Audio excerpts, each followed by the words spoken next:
Story 1. Husband reads wife's journal and finds out she lied her way into a polyamorous community for years. So, I found out just over 2 months ago and confronted her 2 months ago yesterday. We are working on things and in the reconciliation mode. But I can't find examples of cases of infidelity that are quite like mine. And only in the past few days have I realized that I've been keeping my hurt to myself in my relationship with my wife, and now it needs to have air to breathe so that the trauma of infidelity doesn't ruin the progress I've made in my life. My situation seems so unique, I have a hard time finding people with whom I can relate. So, background, I guess. High school sweethearts, together for 20 years in May, married 15, have a kid. I am an alcoholic and am 2 months sober. The kind of alcoholic that shuts down, never physically or verbally abusive to anyone. I have depression. I'm on the spectrum. My therapist thinks I have ADHD, and I identify as non-binary. I'm the kind of drunk who just shuts out the world, or rather I was that kind of person. And, like every alcoholic, I lied about it even though I knew she knew. I was like that for 3 years after her father died under trying and unexpected circumstances. I loved him deeply, more than my own father, so out of a misguided sense of care for her emotions, I bottled mine up and turned to the bottle. She grew as a person while I was shrinking, and she explored many things that she never felt she could before. Going to dance parties, starting her own business, shooting a gun, rollerblading.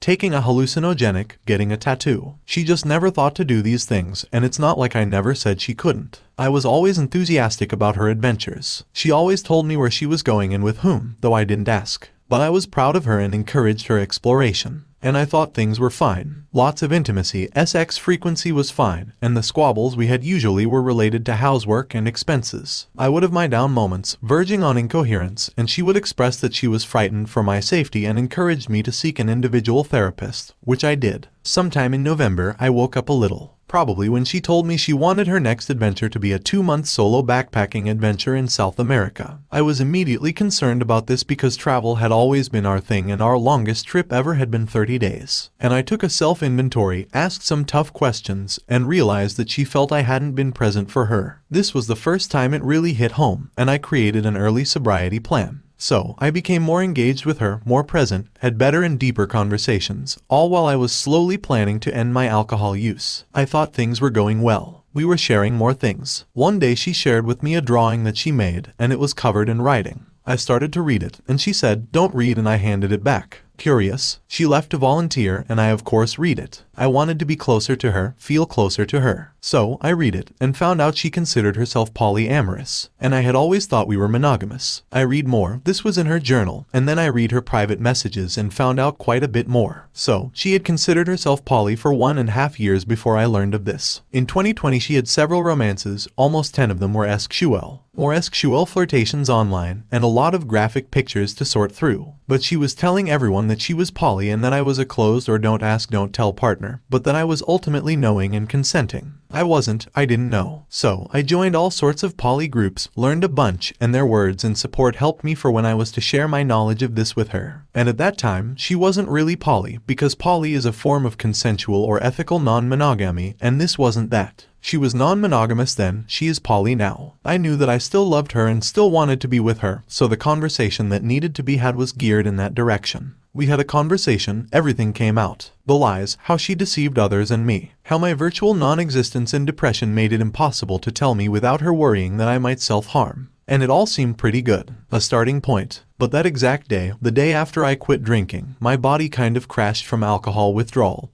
and we went to the emergency room. While there she started telling her serious partners that she had been lying to me and to them, which caused a rift. When we got back, she was angry with me, and from that point on to today I have to watch my step if I want the relationship to succeed. She told me that during my time when I shut myself out, she developed a EFFT attitude, and would just do what she liked, consequences be damned. That she was more upset for lying to her partner of a month than to me about sleeping with all these men, and not telling me. She made it a point to say she didn't apologize for the sex, which is neither here nor there. I didn't ask, so why was that a point she needed to bring up? Fine, honey, have all the sex you want. Some of these things were things she just said to hurt me while she was feeling the pain of her other, nearly ruined new relationship. I've changed a lot of things about myself. I took my therapist's advice to heart for the first time. I entered an outpatient recovery program, started attending sobriety, recovery meetings, sought medical health, and began a program with a nutritionist. I found her a therapist, and we also began couples counseling with a poly-friendly therapist. I'm in the best health of my life, and yet it's taken her a long time to come around on the idea of me. My alcoholism was the larger problem to immediately address, so I focused on that. And I never talked about the depth of my hurt. It was all about how I wasn't there, and that she wasn't happy with parts of me but felt like she had no one to talk to. She was essentially blaming me for not having an outlet. I never told her she couldn't talk to others. Did she need my permission for that? It was obvious that some things didn't require my permission, so why would that? She's a perfectionist and didn't want to ruin anyone's perception of us as the perfect couple, or of me as a perfect spouse and parent. And she is having a hard time getting over that, whereas I almost immediately knew I could heal from her betrayals and was happy to celebrate her poly relationships. So, I buried some of my hurt for a bit, because I was afraid if it came bubbling up that our conversations would become blame matches, and if she was not as invested in our future as I was, then what was the point in giving voice to my pain? But while I'm happy with her poly life and love, I still have grievances about the deception. I want her to be more open about these things. My feelings are valid, they matter, and I want in. Before I talked with her on January 21st, we were having great moments of intimacy and really pretty good sex. Now that she knows and also has the freedom to address my alcoholism, she has been shutting these things down, to the point that I have to ask permission before I hold her hand or even give her a compliment. And I can manage all that. This is a new dynamic, new understandings of consent, fine. But my hurt has been lost in all this, and in looking at the sheer profundity of her romances and sexual conquests, well, marriages have ended over less, let's say. It's clear that we both still love each other. We are finding new moments of intimacy, and there has been a decent amount of sex. But we both have pain, and she has not been in a good place to receive my words. Until yesterday, when we talked using several tools our therapist provided to keep everything as comfortable as possible. So, what I would like help with from the forum are thoughts from people with similar experiences, and how do I continue to address my own hurt when she only wants to focus on hers? Are you okay with the fact that your wife, who hid these secrets from you, will be having sex with other partners? Oh, yes, I'm fine and supportive of everything moving forward. I've been helping her with relationship advice and such. I know their names and have been in pleasant communication with those who are more serious than casual. It's the past and her attitudes about it that are troubling. My hurt isn't about her actions going forward, unless it involves duplicity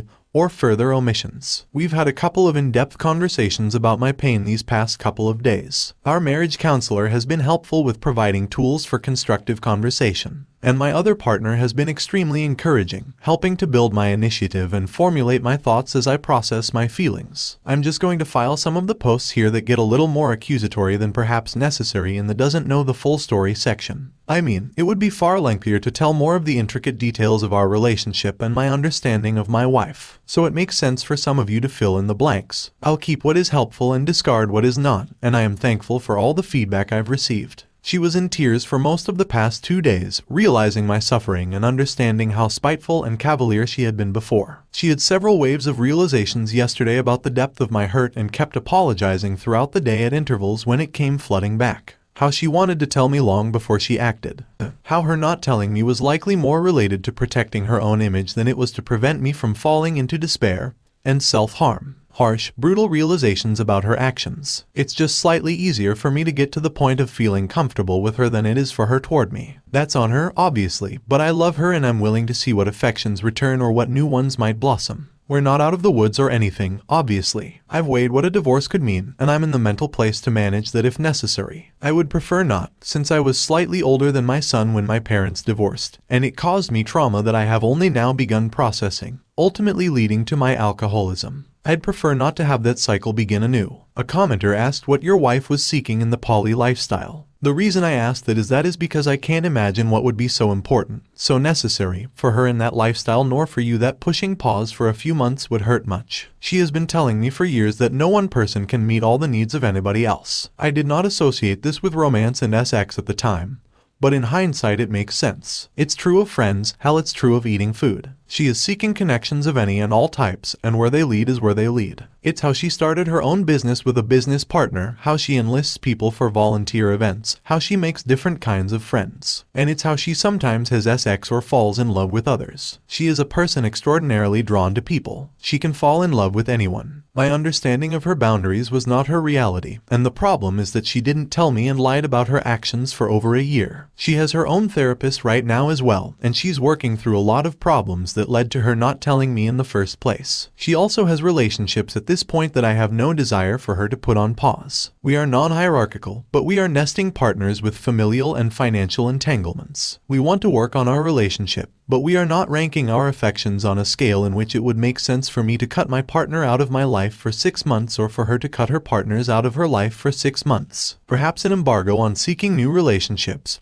But I don't want to resent her for calling a pause on the other currently meaningful things in my life, nor do I want to exacerbate her resentments. I am not going to sit here and tell you the pitfalls of polyamory as it relates to jealousy, and the mere fact that some people do not feel compassion. Some people don't, but I want her relationships to thrive and I'm fairly confident she feels likewise. Reader comment, here's the big problem for you. Polyamory requires radical honesty and transparency. It means well-established boundaries and a shared understanding of what the other relationships mean. I don't think your WW knows what her other relationships mean. She was just effing around and calling herself poly. Original poster, it does. We're being honest now. We are being vulnerable together. And yes, she wasn't polyamorous before. One needs to be ethical and understand the consent. She is poly now. One of her partners has a long history with poly, is extremely ethical and protective of his meats and almost called it off with her before I intervened. I didn't take her saying she was poly as her excuse, I saw it in her personal journals. She was not being ethical, but it's all very much there. Reader comment, this is what I'm telling you to look out for. Entirely possible. Cheating happens in polyamory all the time, so if that does occur your theory will have been validated.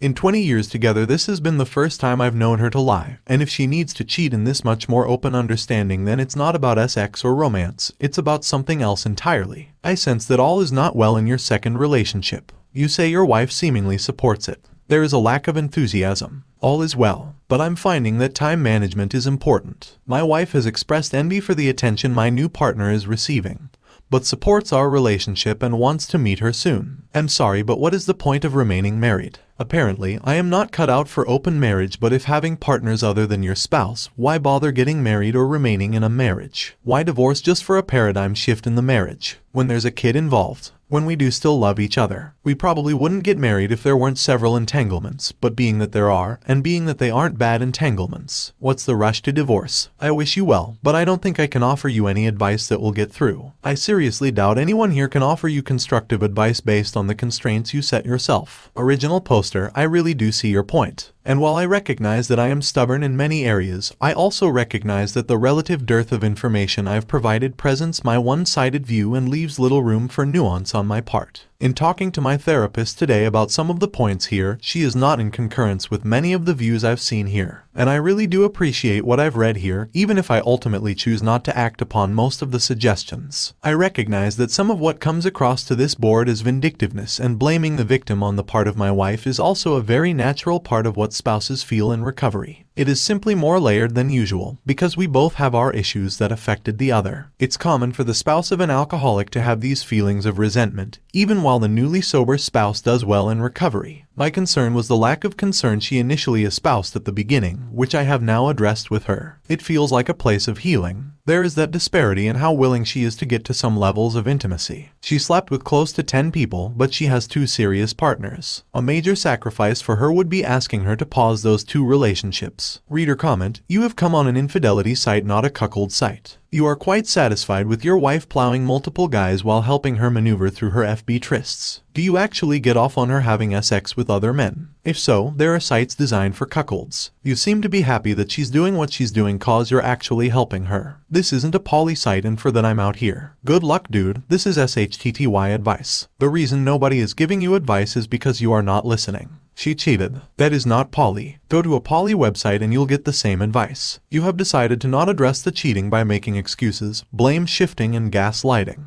That formula just doesn't fit with any advice you'll get here. Original poster, not precisely. People are giving me advice. Some of it is quite helpful. I'm not here for the poly stuff as I have other outlets for that should I have questions related to that. I came here to address the cheating and how I recognize the necessity of addressing it. Reader comment, I would imagine if you go to poly forums, there are spouses in your exact position. I'm sure many polys started out because one spouse cheated. You are in the job forum, which is the emergency room at a hospital. We work on stopping the bleeding. You are fine with your wife effing all the men, some of whom I'm sure were married, considering she had no respect for her own marriage. There have been several BS here who had a WS tell people they were in an open marriage when they weren't. They have hetero who claim to be in an open marriage as a way to manipulate the BS from contacting the OBS. These people are devastated that their WS has cheated on them. So, you may understand why your situation is extremely triggering to them. There is one member here who is openly poly. I wish she would comment. When a BS comes here talking about poly, she tells them cheating isn't poly, and that the poly community despise people like your wife, who claim their spouse is completely aware that their spouse is having sex with multiple people because it gives poly a bad name. Original poster, I get it. I had to make a decision to post here or in the reconciliation section.